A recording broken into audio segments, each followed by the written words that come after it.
Yo guys, it's your boy Don alongside with my dad. Yo! And today we're going to be doing our reactions to Money in the Bank that happened yesterday evening in Toronto, Canada. And also as well too, we're going to give our grade of how we graded it on our own scale of A, B, C, D. Well, A, B, C, A, B, C, D, D, or and an then F. F. So those will be how we grade it independently on our own opinions based off of watching it. So let's go ahead and start you off. And they started with the Money in the Bank men's ladder match, which consists of Jey Uso, LA Knight,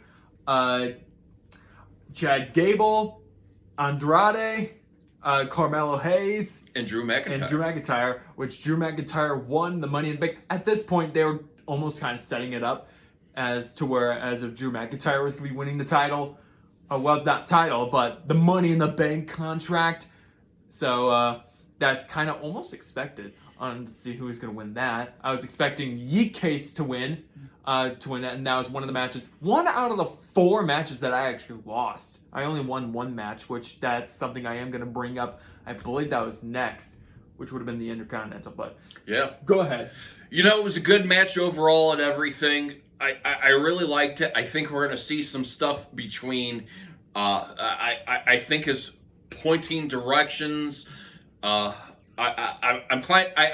really had it set to where Drew McIntyre is going to go on a rage. I think that's what it's set up for. I think Drew McIntyre is going on that rage now, and we'll talk later about that, what's going to happen there.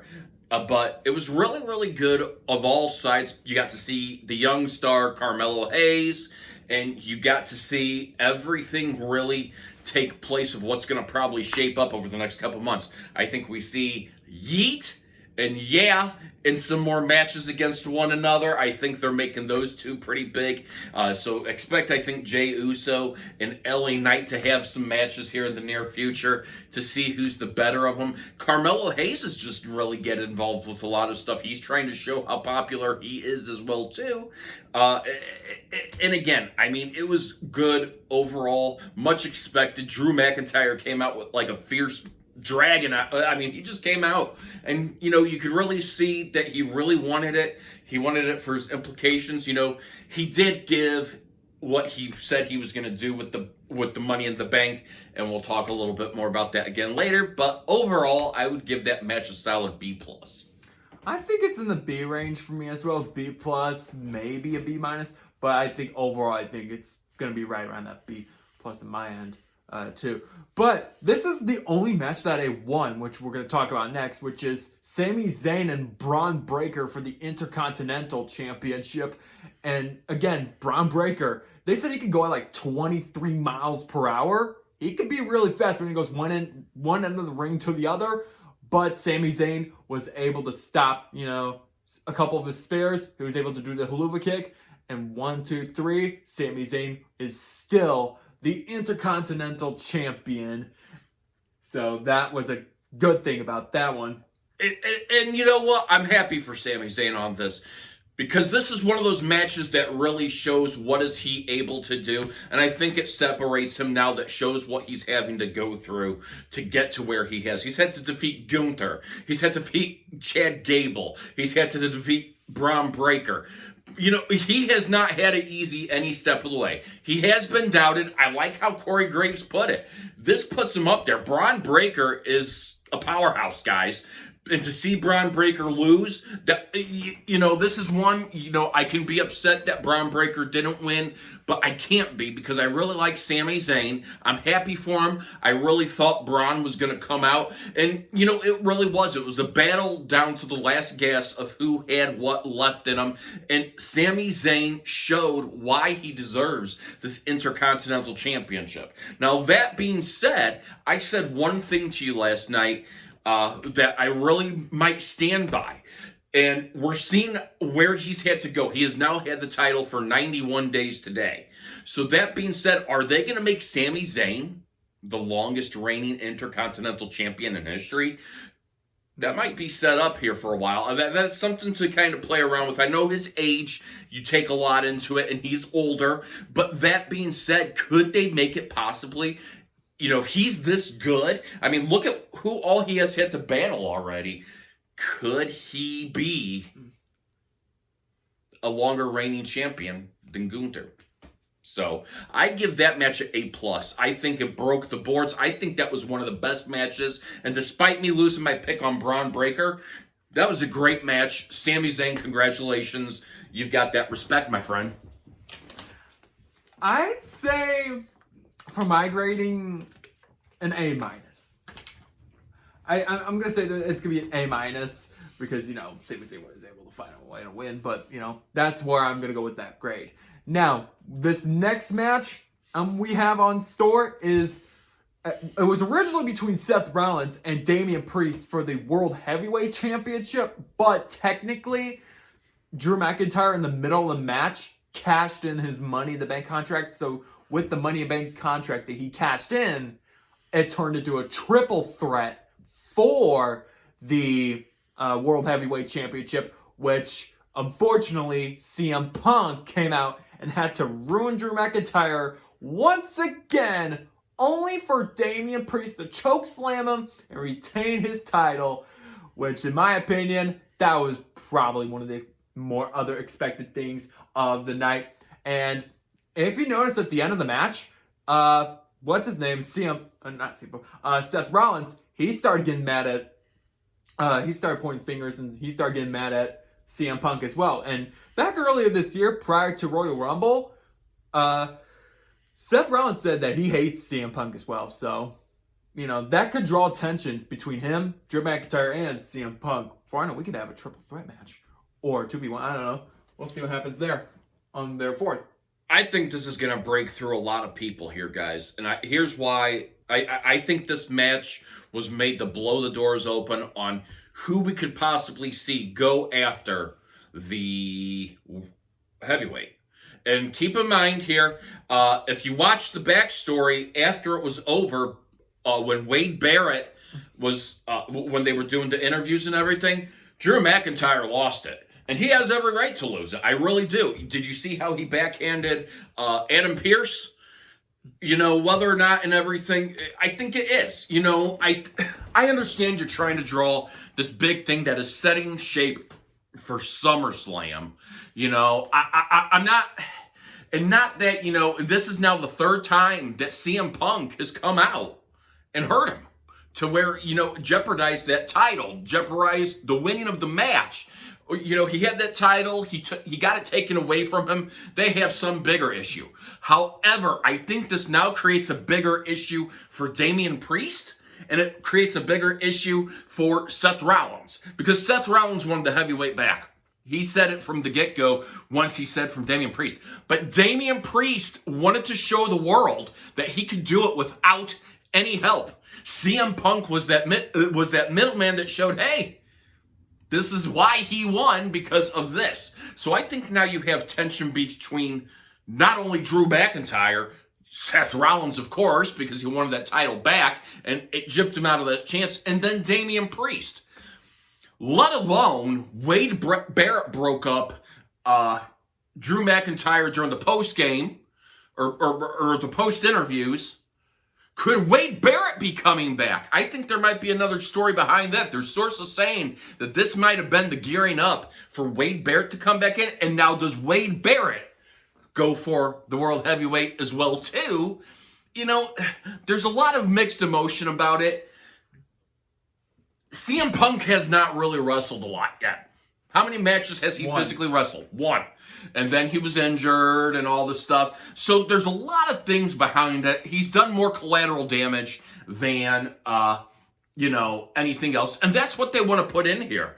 That's what they want to put. And I understand it's a whole storyline. It's a plot and everything. Are they going to make CM Punk the antagonist that, goes against and kind of does this? Eventually, SummerSlam is going to end up for Drew McIntyre and CM Punk. I think they're going to wrestle one another. But I expect a lot more explosiveness out of this. I expect Damian Priest. Could we see Damian Priest? Could we see Drew McIntyre? Could we see Seth freaking Rollins teaming up as this powerhouse to get rid of CM Punk? Well, we'll have to find out. And then, do you think Wade Barrett might be coming back? Well, let us know in the description below. That would be cool if Wade Barrett did come back and That's how it works. And for our overall grade, I'm gonna since I think the whole cashing in thing was probably another one of those. It was expected. That was expected. So I might have to give it a B minus. I actually give it an A. I think they put some more twists and turns into it. I really do. I think they gave some more twists and turns, and they gave a cliffhanger to where now what happens out there. Because remember also as well too, Seth Rollins cannot go for the title now because he lost it. But where's that boundary since CM Punk stepped in? But if I really wanted to upgrade the grading, I could probably, because hey, technically the Judgment Day didn't interfere with it, so technically that kind of helped a bit on Damian Priest a bit. But let's actually not stall any more time, because we got the women's Money in the Bank ladder match, which had Zoe Stark, Io Sky, Chelsea Green, Tiffany Stratton, and a couple more girls, Lyra Valkyria, and I believe there was one more that I'm trying to process. But Tiffany Stratton, it was looking like that Chelsea Green was going to win it and all that. But Tiffany Stratton was able to get to the Money in the Bank briefcase, and it was officially Tiffy time. She won the Money in the Bank briefcase, so now she can try to cash in anywhere she wanted to. And that was the only women's match of the night. I was thinking that Io Sky was going to go back-to-back, but, congrats to Tiffany Stratton for winning the Money in the Bank, women's Money in the Bank. That was one that was left open. There was Zoe Stark and all of them. That was one that they really left open for a lot. I thought Io Sky was going to go back just because of how they've kind of set that story between Bayley and Io, who's really the better of them all. Now that I see it in place, this really, really, it really does, it brings out what's going to happen. Tiffy time is hanging out with Nia Jax, and Nia Jax has a shot at Bayley at SummerSlam, correct? Mm-hmm. Which title does Tiffany Stratton go for? That was great all the way around. What, you thought that Chelsea Green was going to win and everything because she's just climbing up this ladder? A lot of people thought, and I watched, and I am a subscriber to WWE channel on Facebook. A lot of people thought they were making it out for Chelsea Green to win that. So a lot of people were sitting there with, when looking at the comments and everything on Facebook, it was like, oh my gosh, they're setting this up for Chelsea Green to win. She's going to win. She's going to win. And then all of a sudden, boom, out of nowhere, here you see Tiffany Stratton really reining it off. And she has done really good since she's come over from NXT and everything. She's shown a lot. There's a lot of creative concept. Valkyria, she's shown why she's there. Stark's shown why she's there. Io Sky. So, really in my mind off of this is a really, really good match. I think they really did good engineering this and putting it together full effect, and I'm happy about this. What I'm even more happy about is the host, Trish Stratus, which I grew up watching. Well, I didn't grow up watching her, but I watched her in my earlier years in the 2000s, watched her as a wrestler. No doubt about she's a Hall of Famer. That being said, I think this opened up for a match between old versus young to see who's the better. I think last night when she sat there and talked about Trish Stratus the way that she did, I think that was opening up to see who is the better, who is going to be the winner, who's going to do that. So I expect Trish Stratus to come out and her and Tiffany Stratton to have a good wrestling match against one another to see who is the queen of that ring right there. I mean, yeah, you can say the queen of the ring is Nia Jax, but who really is the queen of wrestling, Trish or Tiffany? That's going to set up a new. I'm all for it. I think they all well deserved it. I think it was a great match. I give it a B+. I may have to give this one a solid A. The ending where I believe Io Sky and probably someone else, when they fell, that was just something else. I believe it was Io Sky and Zoe Stark, but I think overall in the match, I may have to give it a solid A. I think I'm going to have to give it a solid A, and now it's time for potentially a snooze fest for a majority of it, until like the last few minutes of it, which is the Bloodline versus Cody Rhodes, Owens, and Randy Orton. And like I said, I think for the most of it, it was just a snooze fest. It was to a point where I was even starting to like look at my phone on other stuff too. on, all this other stuff. But as things got intense last few minutes, it was the last few minutes too late. But I think it was almost expected as the Bloodline was going to win, because the Bloodline, majority of the matches, they tend to interfere when someone's going, the ref somehow gets hurt, then he's down on the ground, then, one of the three, they're about ready to pin the Bloodline, but all of a sudden the Bloodline member comes up and gets them, then the ref comes up, a slow count 1, 2, 3, and then it's over pretty much. So, yeah, that's all I have to say about that. I was wrong 100% with what I said about Roman Reigns coming out. Do I think Roman Reigns is going to come out? Yes. Is he going to come out at the right opportunity? Yes. All implications are for Cody Rhodes and Solo Sikoa to meet at SummerSlam for a title shot. So I think that now the chance is for Roman Reigns to break that up, to show himself as the tribal chief, or who is the tribal chief, or whatever of that and everything. Can I tell you how I feel about that match? I was really disappointed in the writing of that. I was really disappointed. I expected it to be a little, to be fair, the last maybe 5-10 minutes of that match saved or salvaged a higher rating, but it really didn't do too good. I was expecting it to be more fierce competition, more passionate heart, but at first it started out as a solid, boring matchup. I understand that, they're trying to make this younger generation against the older generation of things, and just really the momentum. It all starts with the momentum of when you go out there to do everything. I expected a little bit more. Here's my concerns about everything, and I'm going to tell you this right now, guys, and this is what I worry about. And I'm not sure if anybody else notices it. Yeah, Cody Rhodes is the champ, but this guy takes a beating every time till he wins. Even when he's winning the championship, he takes a massive beating. So they really haven't shown him as this, denominator. You see what I'm saying? If you look at all the matches he's wrestled, it's come down to a limb.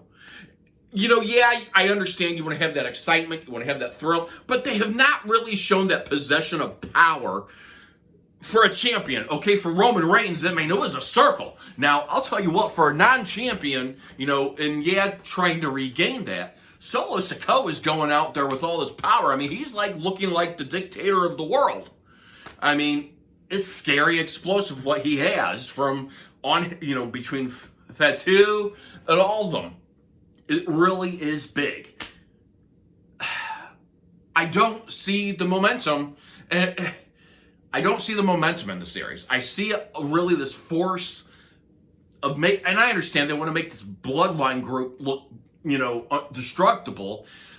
But somewhere along the line, the champion himself is going to have a solid match where he shows total domination in the face of wrestling. They're not giving that. They're making it look like he is just...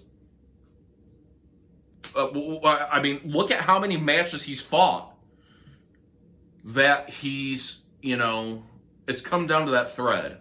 And I understand it has to be interesting and everything, but between Randy Orton, they were able to get an RKO in there. They were able couple RKOs. It really wasn't exciting as what I thought it was going to be. I was expecting a better competition, and it was a denominator by the Bloodline. The Bloodline shows how disastrous they are. And part of me, as far as off of things, if I feel the way that I do, again, the referees, it almost feels like we're reliving the Roman Reigns era. Put something more interesting into it. Make Solo show that, this is not how this is based. Make it look like, make it look better than what it is. I'm genuinely concerned if they continue to have that same plot and result as Roman Reigns did. I think they need to branch it off into something else and just woohoo.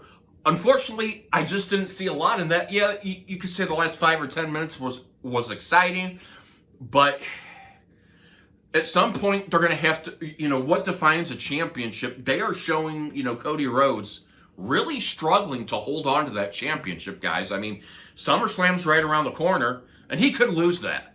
I'm sorry, but I give that a big C-.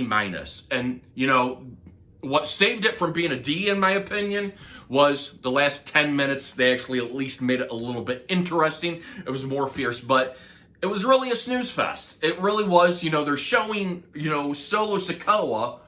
Oh, in a way, it's kind of how Roman Reigns was. He would tag in, and then he would tag out, and he would make his enforcers go and do it. So that's truly what they're setting this up for Bloodline 2.0. I think you have to distinguish some different things out of it than what it was with Roman Reigns and everything. Eventually, I do think Roman Reigns is going to come out and do something, but I did not see a lot of fight in this one. I'm sorry. You criticize, I understand Cody Rhodes is there. He's got a lot of stuff to go through, and I can see this easily going back to the, to the Bloodline come, SummerSlam. Realistically, C-. I think that was bad.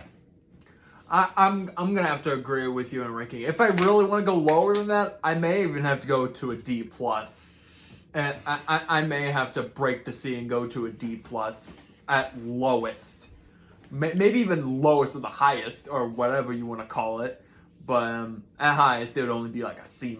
I think I may have to choose one or the other. I might have to just agree with you and go with the C-. The last couple minutes were kind of, okay, it's getting a little better. But at this point, some of that stuff is basically expected at this point because, Solo Sikoa is going to find a way to cheat. Basically what the older Bloodline did. They would cheat. Like the Usos would do it too. So, right. That's something. Go ahead, sorry. That's something that's basically unacceptable. This is WWE, and it's what happens. It is, and I think they need to. I don't think they should continue to use the same story plot, whether you want to say it's make believe or it's real or whatever. I don't think they should use the same story plot as what they did with Roman Reigns. Solo Sikoa is, he's young. He's young. But that's what they're trying to build it into. It will be rather interesting to see how it goes. But I have not seen in the matches that Cody Rhodes has gone to defend his title or even just go out in regular matches. I want to see this explosive person that, the title belongs. And I understand there's the forward movement, backward movement. The momentum shifts and everything. There just really wasn't much momentum, guys. The first... I lost track of myself for like the first 15, 20 minutes of that just because of how everything was going. When I saw Solo Sikoa tagged himself out, not to go against Cody Rhodes, that's when I lost interest in it because, I think, and that's the thing, everybody expected that.